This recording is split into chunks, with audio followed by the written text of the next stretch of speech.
Ayun nga, so pauwi na tayo. Nakakapagod din yung trekking doon pataas. So back to driving review pauwi na. Kung puro uphill tayo, ngayon naman downhill slash rough road. So it's better for Storm X users or other e-bike users na kung meron din kayong kagaya nitong sports mode, ayan, i-sports mode nyo siya since downhill. So no need to use accelerator naman pag ganyan. So most definitely makakatipid tayo sa battery niyan kasi pababa na lang siya. So if you're going to check, battery percent is at 77%. So malaki-laki rin yung, ayan, nakita nyo to, downhill siya pero hindi siya ganun talaga nagpi-free wheel unless na lang i-switch ko siya sa 1. Ayan na siya, tsaka lang siya magpi-free wheel. So this is one other feature that I really like about this e-bike. And kung meron din ganito yung other e-bike, ayan, if makikita nyo siya, free wheel siya, medyo matulin siya, 30 plus up to 40. Pero switch natin yung sports mode, ayan, makita nyo kahit walang preno, kusa siyang nagbabawas. Okay, so back to 1 ulit tayo, tas konting bigay ng silinyador. Ayan. So this is the basic or proper way for me to use or drive an e-bike or electronic motorcycle. Very practical driving technique to, or basic tips para ma-conserve nyo or matipid nyo yung consumption ng battery nyo for long ride purposes na rin, para ma-maximize nyo yung kilometer. Okay, bumibilis tayo, that's why you have to switch again the sports mode, and then dagdag preno. Ayan, overtake tayo. So hindi nila tayo narinig, kaya medyo nagulat sila. Ayan, so it's very safe naman pag mga gantong takbuhan, diba, or ganito yung mga biyaheng pupuntahan nyo when you're using this kind of motorcycle, the sports mode.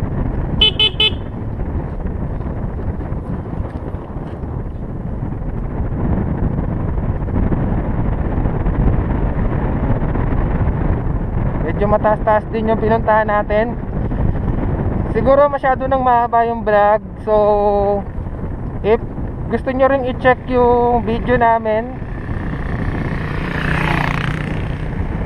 trekking sa Mount Borondon or Mount Camyas, tama ba, Lab?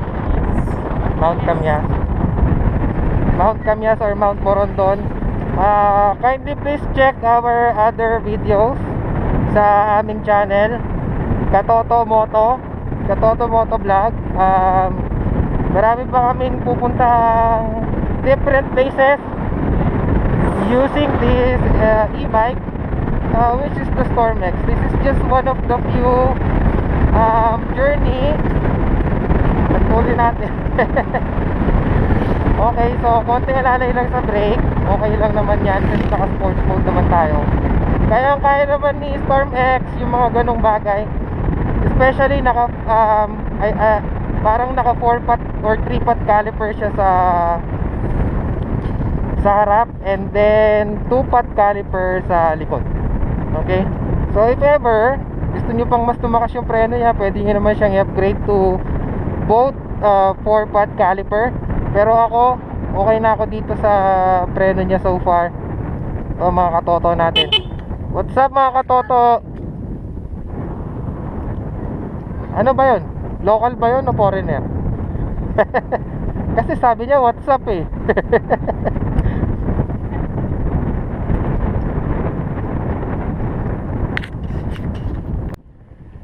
So since pauwi na naman tayo, well actually hindi pa pala kami uuwi. Nakakagutom yung packet doon.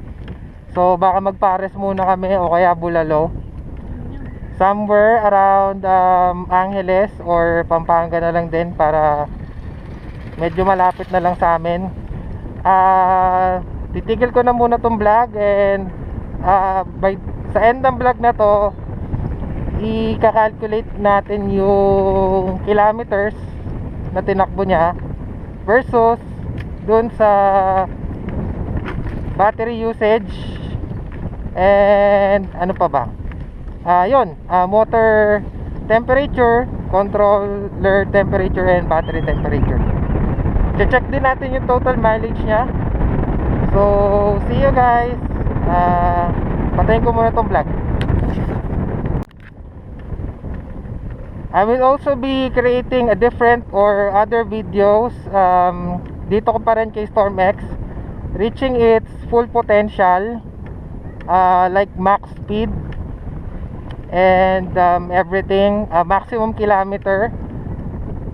I was able to check it before, kaya lang di ko siya na-videohan. Umabot din siya ng 100 pataas. So abangan nyo yung vlog na yon, and para magkaroon kayo ng reference if you're like a new e-bike user or planning to buy or own an e-bike, para may mga reference din kayo when it comes to top speed, practicality, and everything.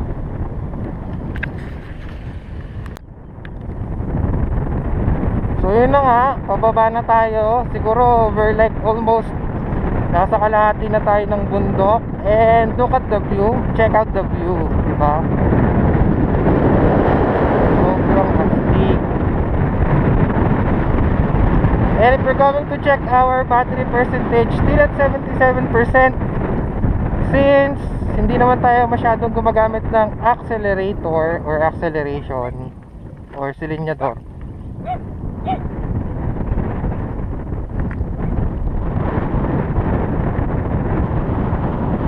Grabe naman, ang angas naman ng view. Maangas na so far, pero hindi pa ito yung pinakamaangas na view. May mas maangas pa kami view dito, and we will also share it on our other videos. So that is on a different location naman.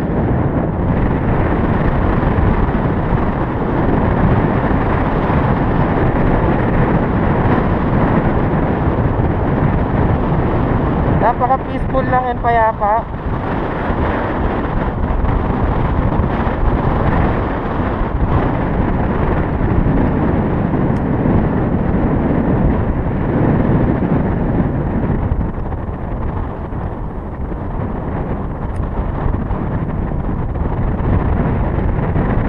So,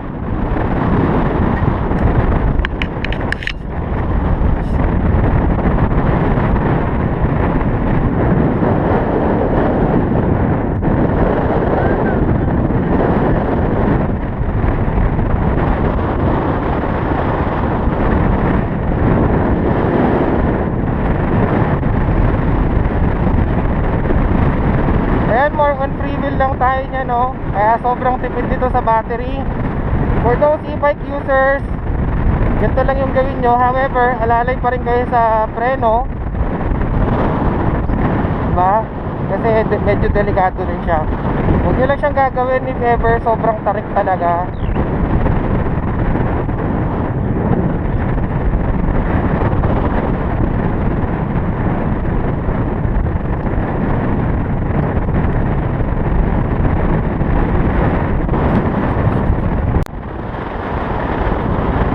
Parang nagsunog sila ng mga punong kahoy dito. I don't know what's the purpose, pero sunog siya. Ayan, nakita din namin dun sa kabilang bundok, may sinusunog din sila. So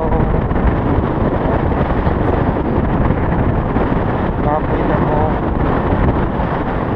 baka nagbabarbecue sila, no? Tempo. So yun, dadaan na naman tayo sa tunnel.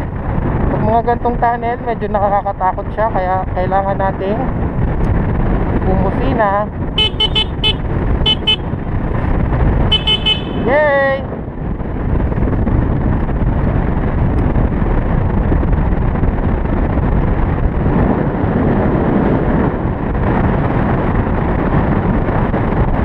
Napakaangas pa rin ng scenery dito. So ibig sabihin, pagkita mong ganyan yung ibaba, yung city, ibig sabihin nasa mataas na lugar pa rin tayo dyan. And medyo downhill pa rin yung daan natin. That's why we're still on a freewheeling mode. Sobrang tipid sa gas niyan. Konting bigay lang ng silinyador dyan. Hindi natin kailangan umabot ng 50 amperes.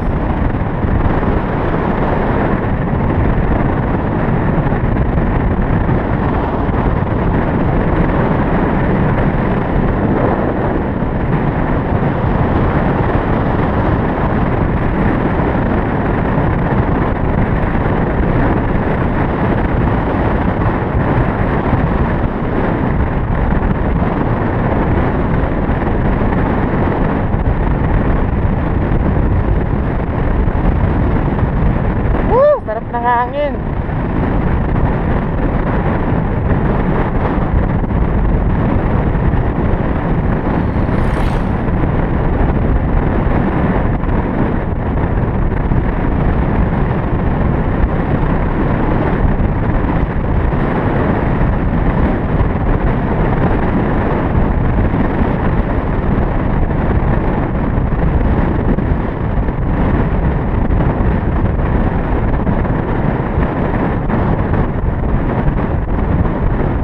Napakasarap din sa cornering ni Stormex. Hop, wag lang sa mga ganyan na parang mabuhangin. Ang sarap niya sa mga cornering, promise.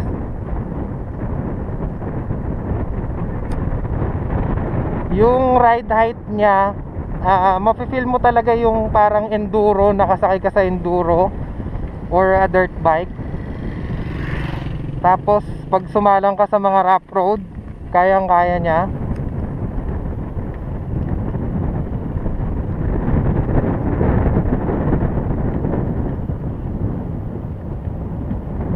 Nakita nyo naman ang banking guys, oh, mga katoto, oh. Napakalupit.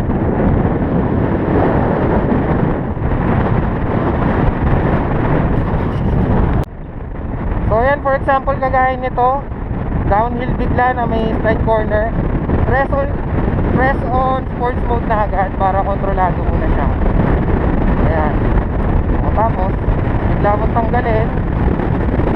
Ayan, free wheel ka na. Free wheeling. Ang sarap. So ngayon lang bumaba yung battery percent natin at 76. 1%. Nakailang kilometers na tayo. Grabe.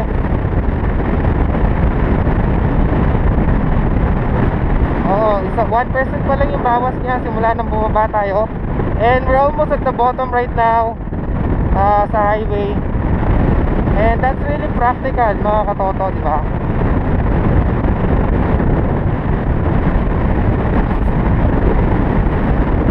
So for example, medyo matulin ka, ayan, may cornering na naman. Press on sports mode na kagad. Napakaswabe ng bangkingan mo dyan. Sabay konting silinyador mo, di ba? Tapos yan, babang silinyador, konting silinyador ulit, sabay banking, di ba? Simpleng-simple na, mga katoto. Ganyan natin na-enjoy ang magmumotor. And at the same time, wala tayong agam-agam about magkano na yung ipapagas mo, di ba?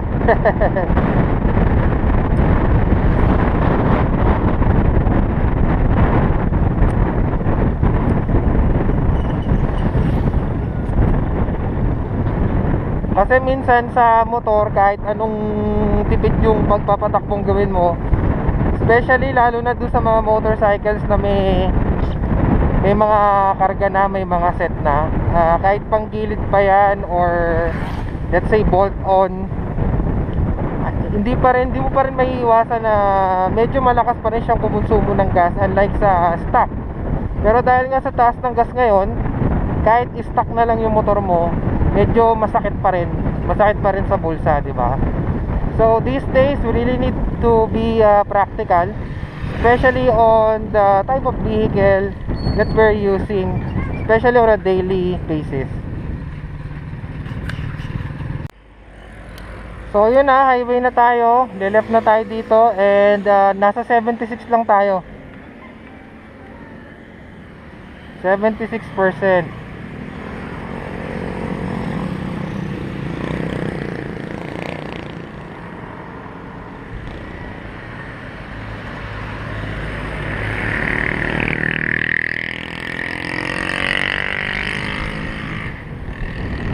So since nasa highway na tayo, kakailanganin na natin mag number 2 dyan para in case kailangan natin mag overtake, hindi tayo mabibitin.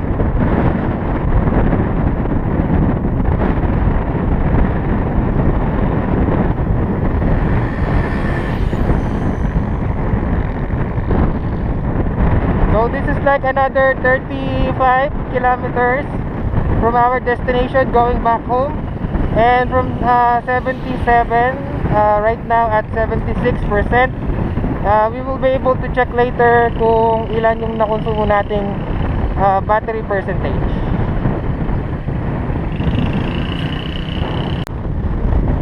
So check nyo naman yung takbuhang highway natin, around 50 to 60 lang, below 50 amperes on our panel gauge.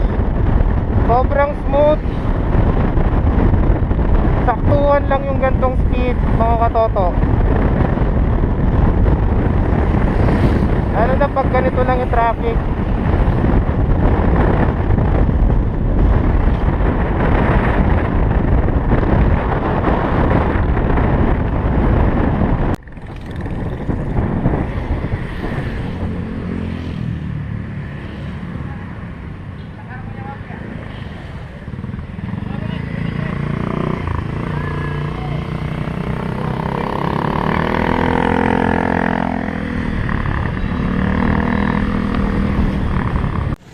Okay, so yun na nga, stop over muna tayo dito at Lolo Boy. Yan. Tapos time check is 5:10. So from 77, 67% na lang yung battery. Weather temperature good. So yun, kain muna kami.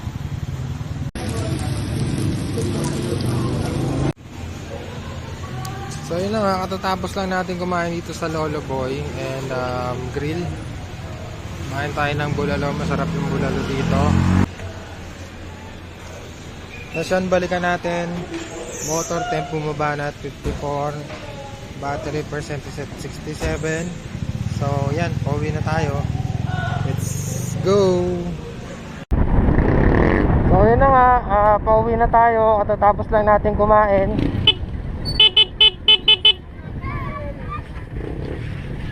And if you'll be able to notice, yung panel gauge natin automatic siyang nag-black, kasi na-sense na ni Storm X na gabi na, kaya automatic na rin yan. Automatic pag nag-black yan, automatic magbubukas na rin yung headlight nya.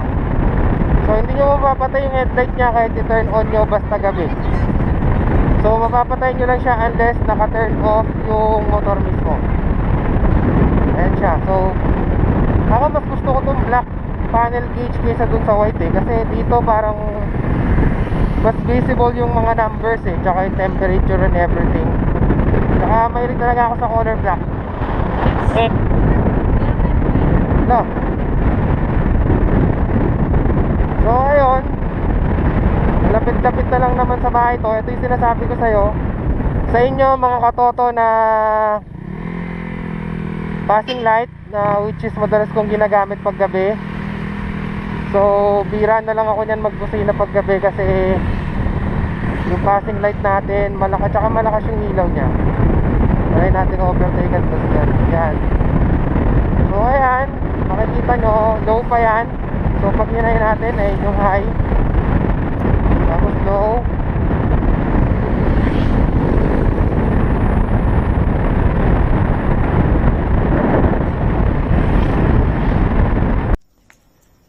So ayun na nga mga katoto, time check, kauwi lang, magsa 7 na. And yun, nakauwi tayo with 61% of battery, 90 motor temp, 56 controller, 39 at battery temperature, and total odo of 758. Okay, so mamaya i-compute natin kung nakailang kilometers tayo for this day's video.